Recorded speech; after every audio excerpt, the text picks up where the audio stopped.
Okay, so hello everybody. And this is the live Q&A slash behind the scenes confidential commentary style thing. The time is now 7:30 in the UK. I'm probably going to wait a couple of minutes before I start replaying Wholock, just to give people a chance to come and join and watch it. And yeah, we'll go from there, starting that in a few minutes, and I'll basically just be providing a commentary over the next half an hour or so, answering any questions you have. If you have any questions, just put them in the live chat, and I'll be very happy to answer them when I'm not talking about the things that I've already got written down in my notes. So, yes.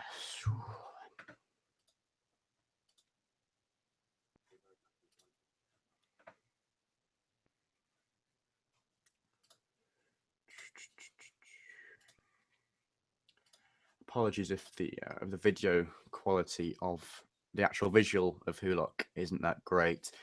But my internet speed isn't too good, so it might be slightly bufferingy and slow, a bit blurred.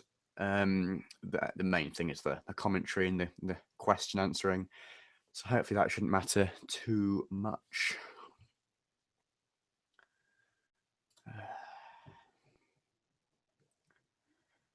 I'll just give it another minute or so.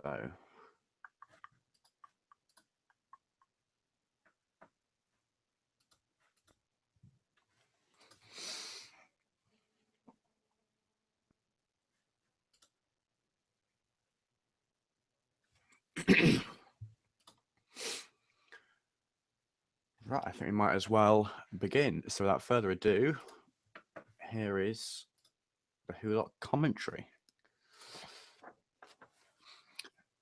So the first thing that I think I will say is that the story was originally going to start very differently. The first scene would have seen three partygoers, if you like, with one in fancy dress walking past the haunted church. Wait, what's going on here? No, there we go. The haunted church that Sherlock and the Doctor eventually find themselves in. One of them, called Beth, would have been dressed in a costume that looks suspiciously like a weeping angel. And basically, after hearing the trio discussing her attire, whether it's scary or not scary, we would have then seen the Doctor and Sherlock enter the church from outside, leading into the second scene, which remained the same in both drafts. It would basically just have set up the threat and ambiguity of the angels in the same way that this final scene does here. But I think I altered it really just to have something shorter and snappier for the episode introduction and to give it more impact. And this also means that we see the Doctor and Sherlock much sooner in the episode because, after all, the story is Wholock. It's about the Doctor and Sherlock. So, yeah, I made this decision after something of an epiphany during filming, but didn't actually end up filming that first scene that we've just seen again until New Year's Day, which was the day the episode came out. So it really was a race against time to get that bit done, so the episode could go out straight after the UK broadcast of the Six Thatchers Sherlock in the UK. So this second scene here, the Doctor and Sherlock, as some may have noticed, people that have been watching my channel for a long time, the church set is actually a reuse of a set from Genesis of the Cybermen, my previous Christmas special. And basically, that the lighting was revised and the color grading and the furniture messed up a bit and altered. Obviously, there's a Weeping Angels added as well to give a bit of variation, make it look quite different, hopefully, noticeably different. And yeah, the actual meeting between Sherlock and the Doctor sort of speaks for itself. So I thought I might now talk about the development of the script itself from the initial idea. Basically, I remember having pinned down Wholock as my next Christmas special idea for 2016 as early as the previous Christmas, 2015. So kind of just after I'd made Genesis of the Cybermen. But writing it down, scripting, didn't begin until about the autumn, I think, of the following year. One challenge I faced was how I could bring these two massive personalities from two different TV shows together.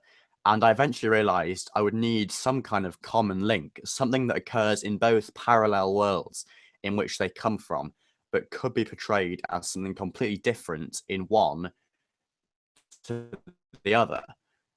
And this idea ended up being, it's the titles now, isn't it? So I'll probably talk about them just for a bit and then go back to that. And I'll also be answering some of the questions.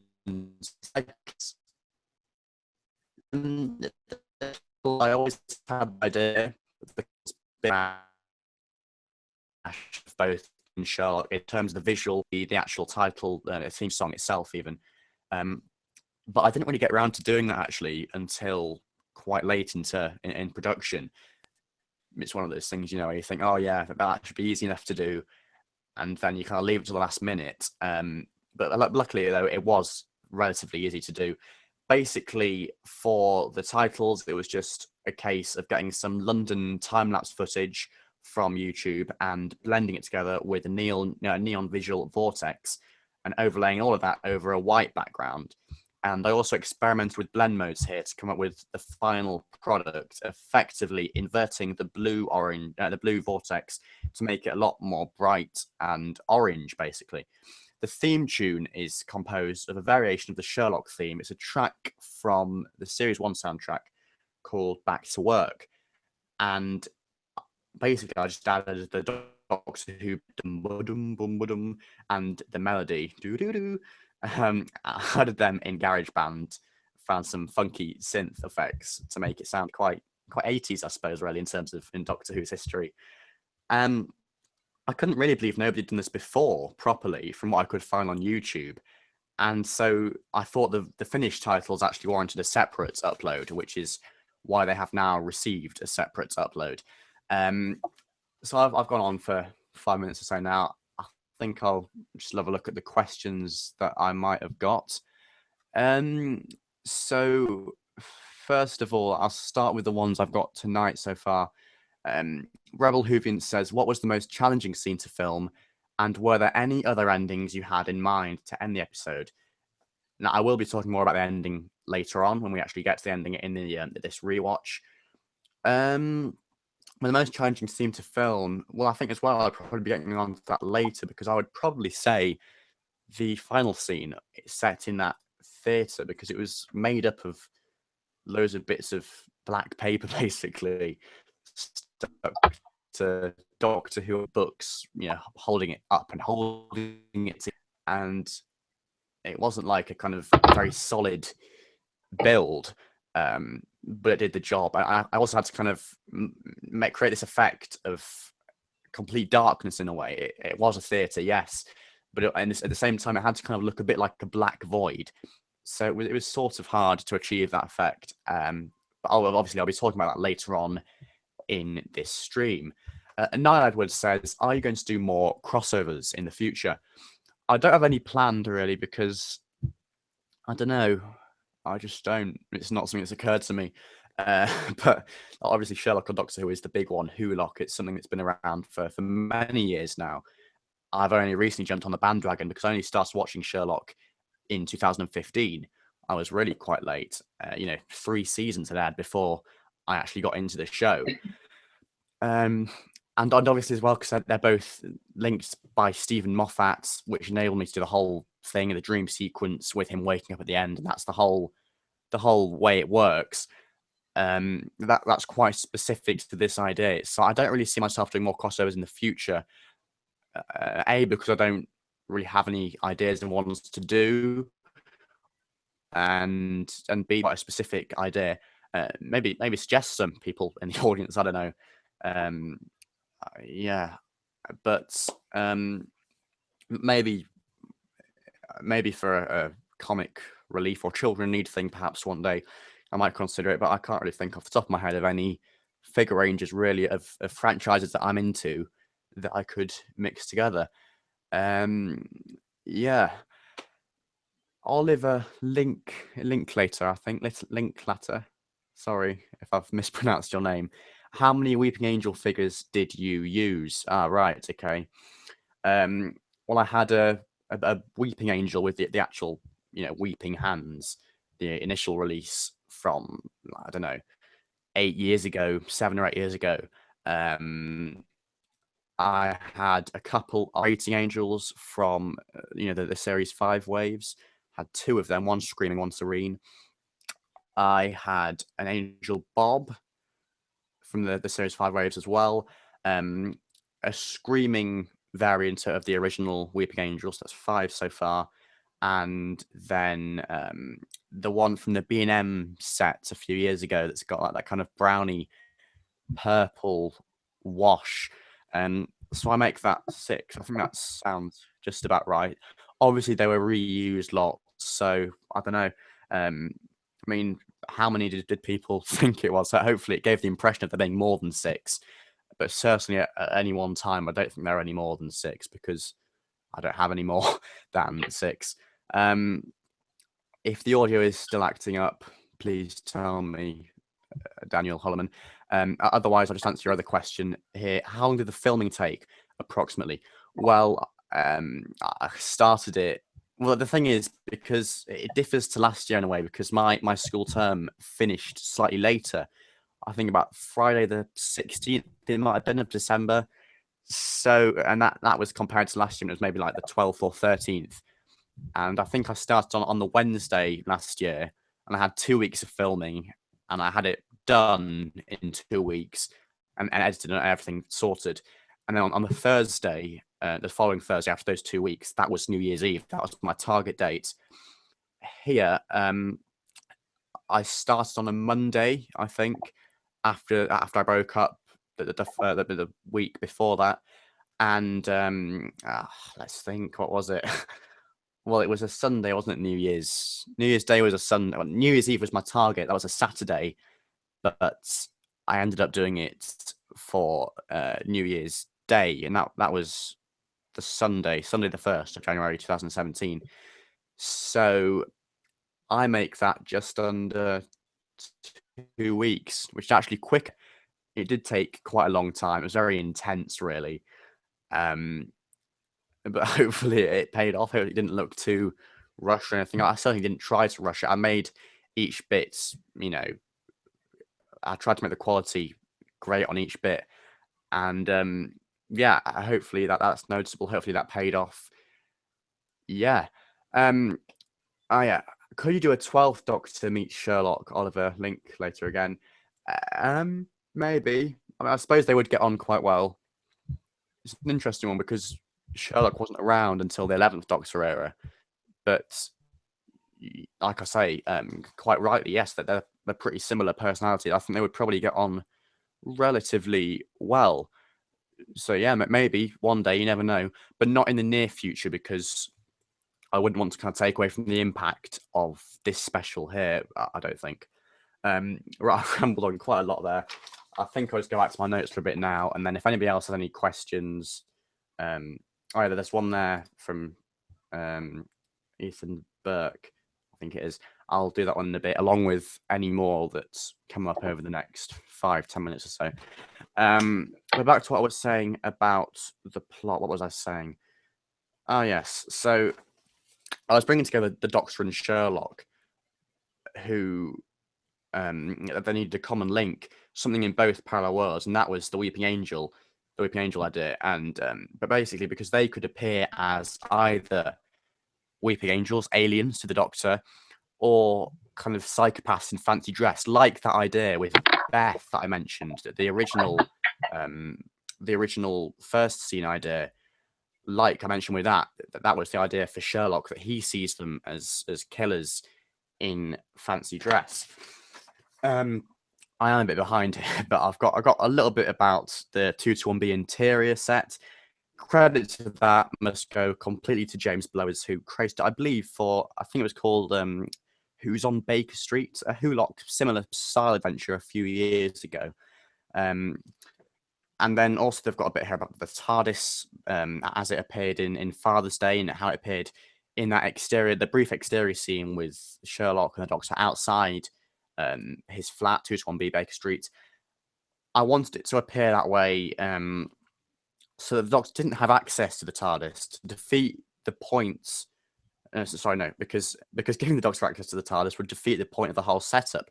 He could just go and escape to his own universe, and that would confirm that the Doctor was the real one, in inverted commas, because he would be able to just go off back to his parallel universe. You know, that would confirm that his way of thinking about parallel universes is the right one. I kind of include that as well, just for a bit of comic relief, you know, light-hearted comedy, because this tale is extremely dark, really, which I quite like. But yeah, we needed a bit of humour between the Doctor and Sherlock as they were still getting to know each other. Right, last bit here, now I'll be on track. The Moira scene in particular, I think, is important because it provides more exposition. Yes, it does, about the case of Jordan, develops that. But Sherlock is also quizzing Moira in a similar way to how he questions witnesses in the first two series of Sherlock.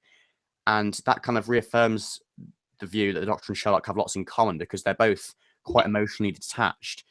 That also kind of prevents them in a negative light, I suppose, as well, because they can't really show much sympathy to Moira. It's just kind of a thing, a cliche, I suppose, from the 12th Doctor and from Sherlock, that they're both quite emotionally detached, and therefore, yeah, they're not great people. Yeah, that's right, isn't it? People persons. So that's that, yes. And then this bit here. Now, anybody that has seen The Abominable Bride, the Christmas special of Sherlock from last year, yeah, just about last year, because it was the 1st of January 2016, you will recognize this as a kind of rip-off, if you like, of the Miss Me thing that Moriarty has. You know, when that guy dies in Victorian London, and he leaves that note, the Miss Me note for Sherlock, and then he goes into his mind palace and has all that thing. So that is a rip-off of that, basically, because I thought, you know, why not? And I'll be talking about Moriarty and Missy in just a little bit. But one other thing I wanted to mention there, that postcode that he sees that, on Sherlock's notes, WP1 or something like that. I copied that from, it's like Shaftesbury Avenue, I think, where Forbidden Planet is, but slightly further down the road. That is where I went to go and watch Les Mis. I think it was the Queen's Theatre back on a school trip in like September. It seems like ages ago. But I wanted to include that. Well, I had to include a postcode for them to follow to find Moriarty and Missy here. So I thought, why not just look that up and have that as in there as a little Easter egg? It's not anything that anybody else would recognize, but you know, it's just one of those things. So yes, Missy and Moriarty. I actually have with me here Sylvia Lupien, who played Missy, and I'll be talking about how I cast her in this section as well. I'll be getting on some of these other questions in a little bit, but I just want to talk about this particular scene here while we're at it. The whole appearance of Missy and the Master was Missy and Moriarty, sorry. It was something I was very keen to keep under wraps. I wanted to have that moment that shocks viewers on first watch. I didn't want it to be in any of the promotional material, any of the trailers. So I was very careful about how I covered that up. I mean, obviously, in casting Missy and Moriarty, I had to kind of advertise a bit on Twitter saying, you know, are there any females that will be up for a role? But I had to be quite vague because I wanted to preserve the surprise. Well, let's see. Yes, why are they the main threats? Some may be wondering. Why are these two the main foes of the story behind the Weeping Angels and the whole plot? Right. Well, I basically thought, why the hell not? Because it's a story that draws heavily on the similarities between the Doctor and Sherlock, and that's the main selling point. I thought it was essential to bring in their two relative arch nemesis together, because after all, the relationship between the Doctor and the Master back in the 70s, the original relationship, Pertwee and Delgado, it was inspired by uh, you have those interview quotes.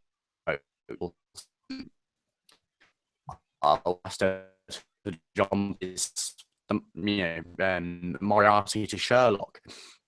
And I felt it would draw on that in this story. If I'm going to do a story that brings them both together in a neutral kind of universe, if you like, a neutral setting, I felt that I kind of felt a duty, a commitment to draw on that as inspiration. Just because, yeah, I couldn't really see it happening any other way. So casting Moriarty and Missy, that was quite a problem. Like I say, I couldn't post a public appeal. Sorry if the audio's messed up. Hopefully it's okay. I couldn't post a public appeal because of the secrecy surrounding their involvement in the story. But eventually, I did manage to secure Christy Keaveney as Moriarty, aka Wyatt Point Star Productions, because it suddenly occurred to me quite late into production that Scott is in fact Irish, like Christy itself. A massively convincing opinion, a massively convincing portrayal of Andrew Scott's Moriarty. I thought it sounded really, really, really great. Just because of his own Irish dialect, like I've got with me here. It was always hard to find. Well, it is always hard to find people, females, to voice characters in figure adventures, just generally. But even more so with Missy, because Missy is a character that needs to sound slightly Scottish because of Michelle Gomez herself being Scottish. And after searching the internet for many hours, basically, I came across Sylvia, who had previously voiced the character, and I think it was some fan audios, wasn't it?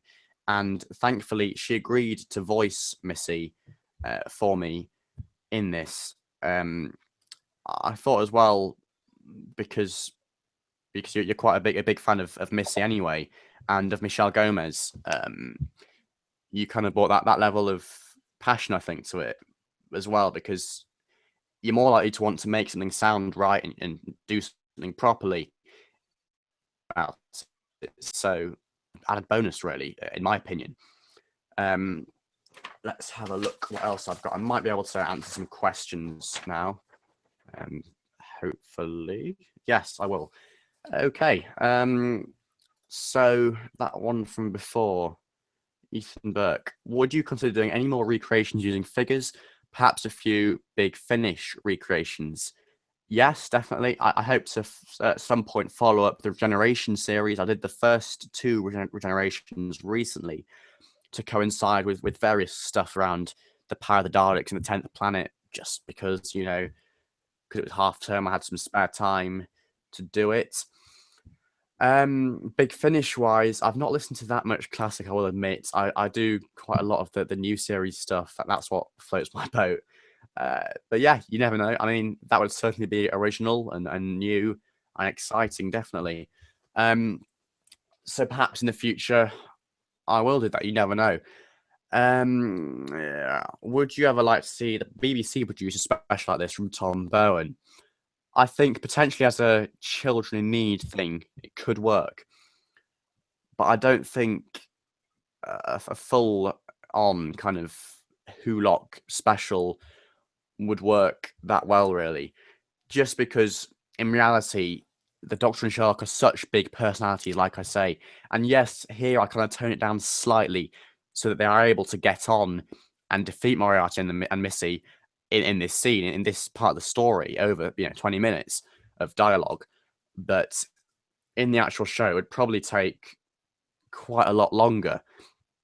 And they'd probably never got on, really. So, yeah, I don't know. I mean, they could try it, but maybe as a charity special, it might be slightly better. What Missy Purple variant did you use? Well, I got the Series 9 variant for Christmas, which is just slightly more vibrant, brighter, sort of darker purple, I suppose. So I was very keen to use that just because of the novelty of having a new variant, really, I suppose. Um, so yeah, I used that and filmed it in the week after Christmas. After I received it on Christmas Day. What else have we got here? I'm a fan of the Sherlock 5-inch figure, and would you like to see more? Well, yeah, definitely. I'd love to see more, but I'm not sure if there's an appeal for them really. Um, and I don't think the first one did that well. But obviously, yes. I mean, an official Moriarty figure or John, like I think someone else said in the chat, that would be absolutely great, really. Because obviously here I had to make a custom Moriarty. If anybody's wondering, that is a head from Series 1, the Series 1 range, with all the facial hair painted black, and that was stuck on a body of the Master from the Series 3 range. So yeah, more Sherlock figures would be very welcome in my opinion, but I'm not sure it's something we're going to see in the future, unfortunately. Are you number one, and do you want to let it grow, Luke the Geek? If you could explain that to me a bit more, I'll be able to answer that. I don't quite understand. Sorry. Joe Ladd, hello Joe. Are you ever going to do anything that's not Doctor Who?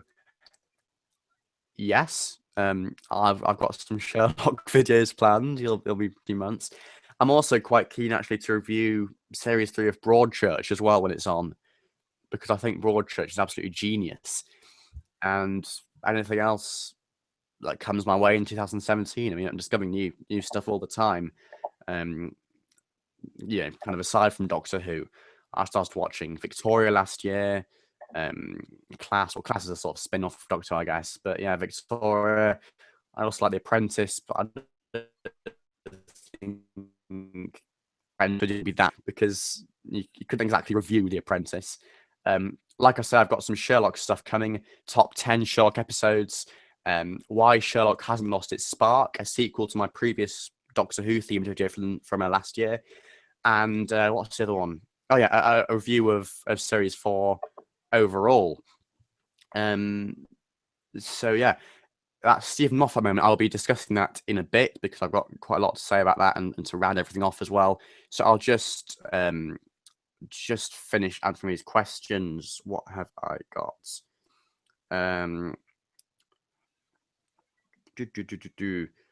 Which one of the new Capaldi figures would I use for the special?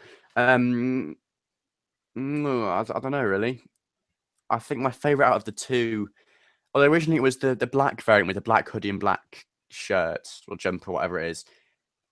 But I don't know really, because the more recent images show that the checked trousers of the first variant actually don't look that bad. So yeah, maybe I might use either of them. Perhaps, I don't know. I'll probably have to see in Haaland when I actually get these figures eventually what they're like. No, I'm not doing this for a new special. I'm just talking about an alternative if they've been available for this one.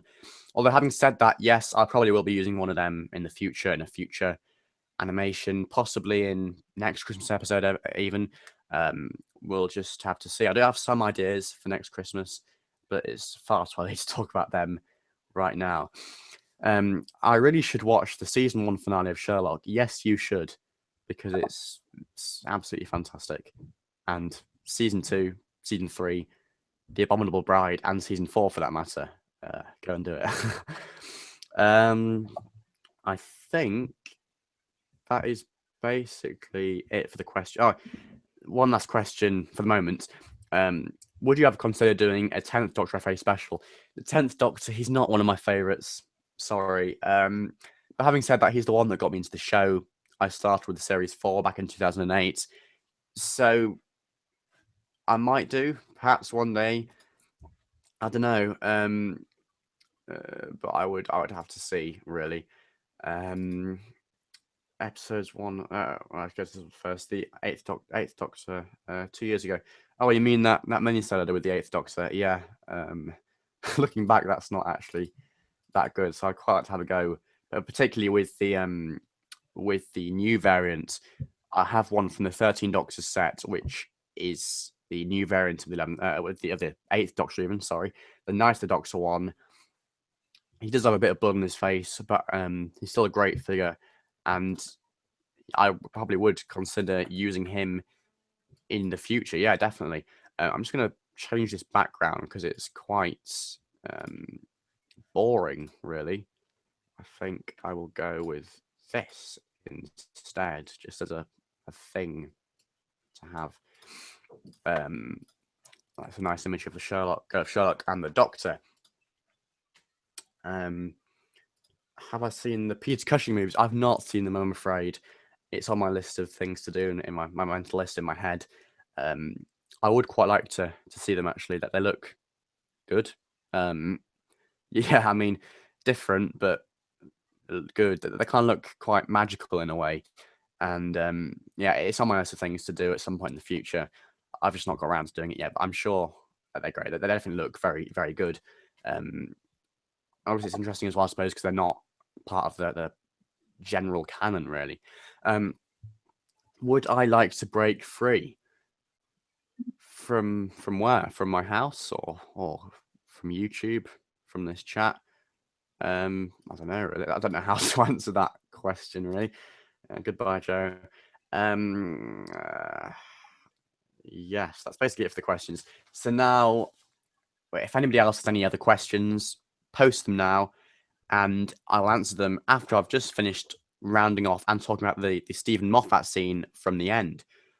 So I bet some of you were pretty confused when Stephen Moffat's face showed up at the end when you watched it for the first time. I can imagine people might have felt a bit cheated by the whole thing being a dream in inverted commas. But in my eyes, there was no other way it could end, because declaring either Sherlock or the Doctor's world as the correct one would do injustice to the other. You know, it would set them apart. And the whole point of this story is about them being similar, really, similar to each other, and also similar to their, frenemies, the Master and Moriarty.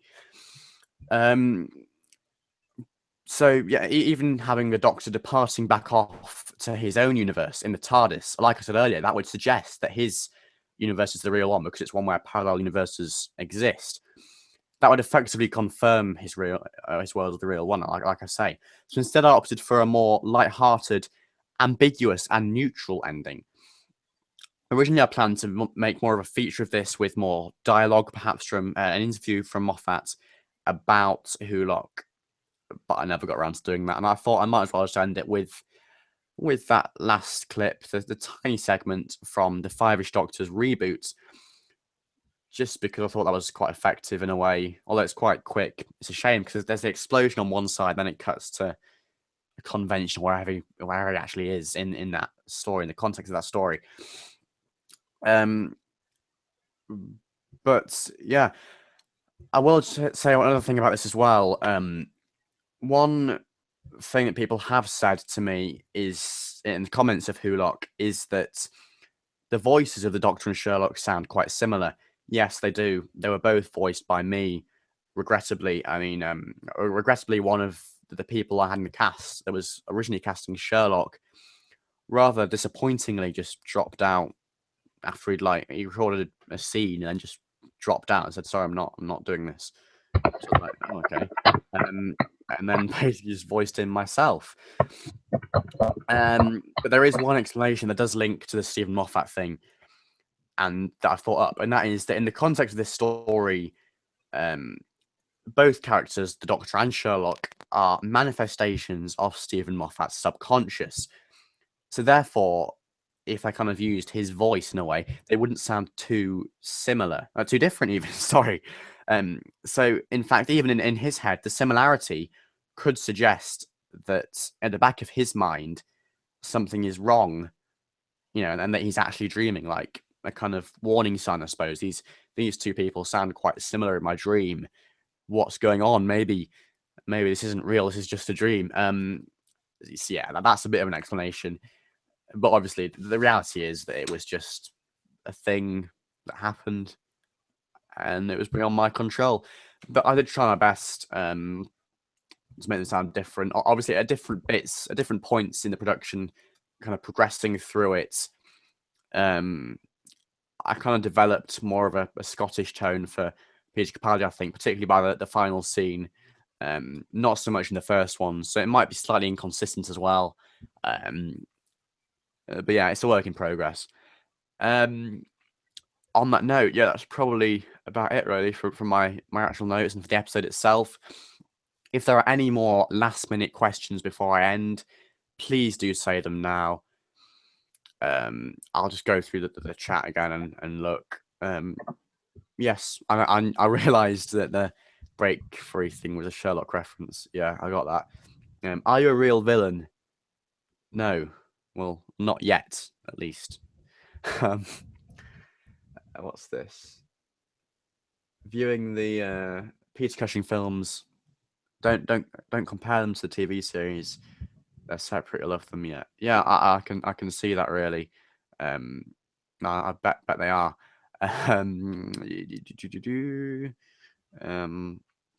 Sherlock or Class. Sherlock, I think. Although Class was nice, but nothing too special. Looking back, I realize now that it wasn't outstanding. It was just kind of. I mean, it was outstanding, and it's kind of in the way it was, but it doesn't really stand out from the crowd really. So yeah, the questions can be off topic, I suppose, if you want, but I won't go on for too long. I guess. Oh yeah, if you want to say anything, Sylvia, do feel free. If you have anything to say about Missy, playing Missy, anything like that. Will you do another Wholock episode? Probably not, unless I do a children in need thing, charity special. I don't know, but certainly not in the near future because that would take away from the impact of this. So yeah, I think as far as the questions go, that's about it really. Yeah. So I suppose that's it. Unless anybody else has anything to add, so we don't say anything or any more questions. Otherwise, I will end it. Well, I'll tell you what. I'll go for another few minutes, just because. My age. Yeah, I'm 16 too. I'm the youngest in my year. I was born like on the 30th of August, so I've been the youngest in my year at every school I've been to, which is kind of nice in a way. How did I get? Oh, my Sherlock figure. Yes, the Sherlock figure was like 15 quid when it came out, 12 maybe, but I didn't get it when it came out. I think did it come out? It came out around autumn 2015, I think, when I started watching Sherlock. So I was into it, but I thought because the lighting is good, but the paint apps are slightly dodgy. I thought, oh, I'll hold on, I'll wait off for a bit and just see, if this goes down in price. And I waited a bit too long, I think, really. And by the time I'd actually got to producing this episode in December,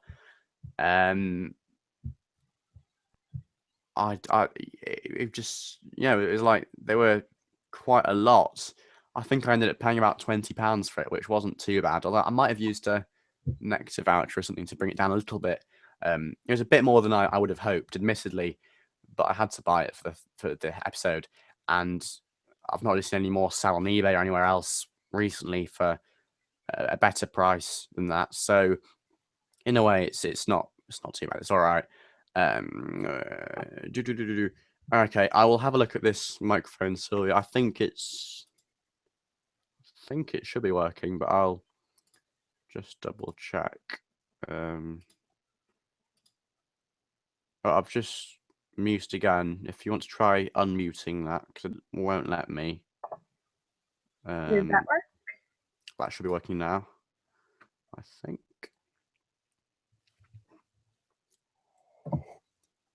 Is that working for you? I think it worked. Did it? I can hear that. You heard that? Uh-huh. All right. Cool. So, does anybody have any questions about Missy, or do you have any questions for me?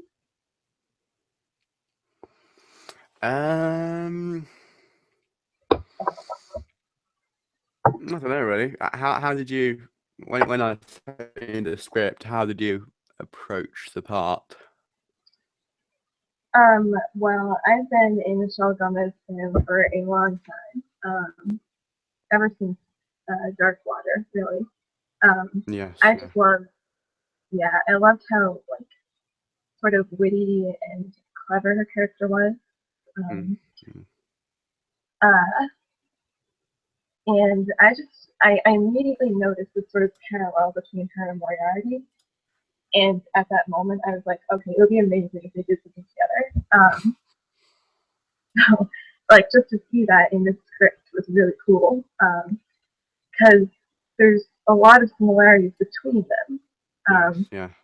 they both, not necessarily in Sherlock's case, but they both have these sort of friends that they want to get back, and they don't really realize that what they're doing is wrong, and that's kind of what's fun to play about Missy is that she doesn't realize that this is wrong, that like Yeah, yeah. taking people out of No, time is I wrong. agree. She doesn't realize that. And I just love to see her paired with Moriarty, um, and sort of neither one having more power than the other. I thought that was really cool. Yeah, yeah. Um, what was it like being a part of the FA? It was really cool. I liked it a lot. It's been sort of a regular occurrence now, really, for my family to hear me shouting in a Scottish accent in my room.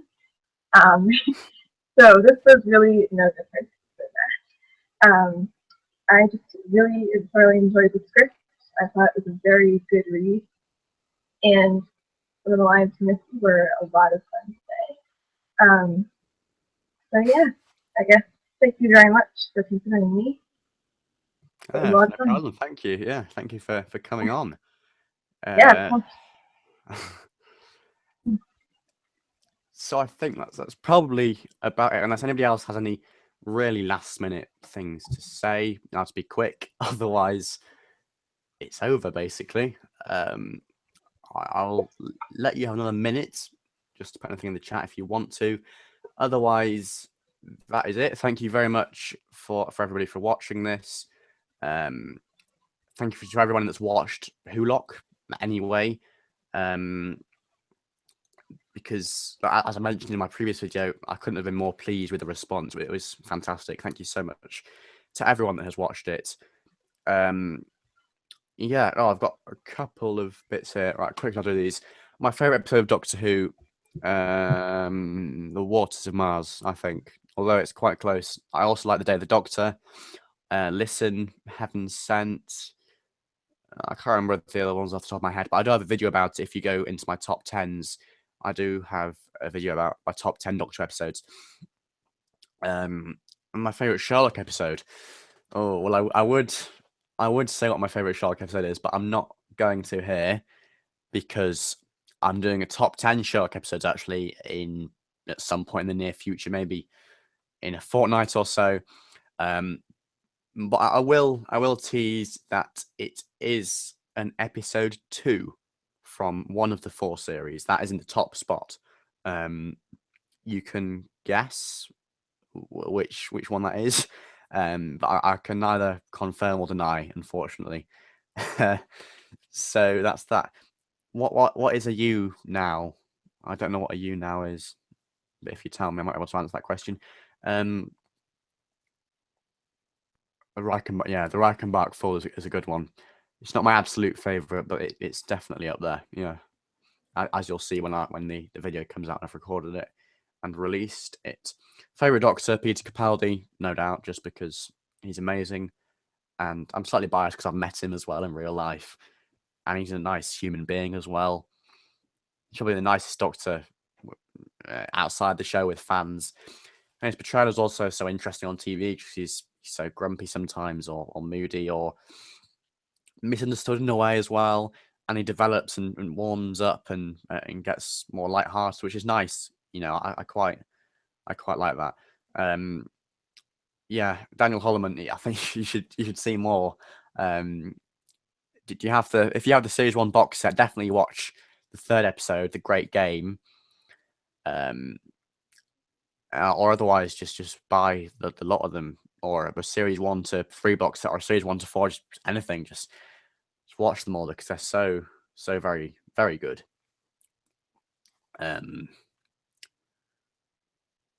All right, you now. Uh, well, in that case, no, I don't have you now. I didn't know what that was. But yeah. Okay, then I think I should probably end it there. Um, Otherwise, I'll be here all night. So again, thank you to everyone who's watched Wholock. Thank you to everyone who's watched this commentary. Please share it around once it's been released on YouTube. Share it around for the people that haven't watched it yet, or that weren't able to watch it live. And yeah, that's all I really have to say. I'll see you. I'll see you soon. Like, I don't know, this week at some point for a series 4 of Sherlock overall review of all 3 episodes, and then an overall comment on the whole series as a whole. And more Sherlock videos in the future and other stuff. Thank you, everyone. Yes, thank you for all the compliments. It's very nice of you. Might do more of these in the future, just general ones, or for behind the scenes content. But yeah, I guess all that's left for me to say is thank you very much for everyone. Thank you very much to everyone for watching this, and bye for now.